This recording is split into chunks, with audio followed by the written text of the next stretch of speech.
Tingnan nyo. Oh. Lakas kumain, no? Uy.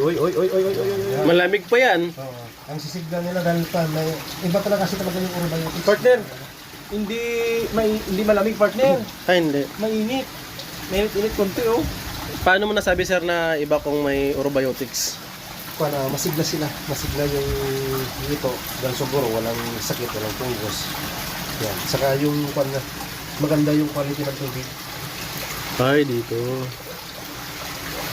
Gumaganda yung quality ng tubig pag may orobiotics, sir. Oo. Yun nga lang, alternate pala sa'yo, no? Yung alternate, oo.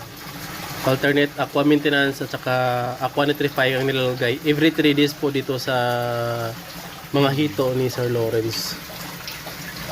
Ay, meron akong kondon eh. Parang sinadyang pang-kondon talaga ng orobiotics. Para just in kailangan ko, sasalot na lang ako. Ay talaga? Oo. Tingnan natin sir. Oo. Pwede natin tingnan. Pwede. Sige, tingnan natin mamaya. Ay, ito. Kasi pag nakalala kami, salok na lang kami, laro ulit, gano'n. Ah, nagko-culture kayo? Oh, nagpo-culture na rin. Kaya yung partner ngayon tayo, hindi na tayo Hindi na. nagko-culture. Oh, direct na sa pan. Ganyan na lang kami. 1 gram per square meter.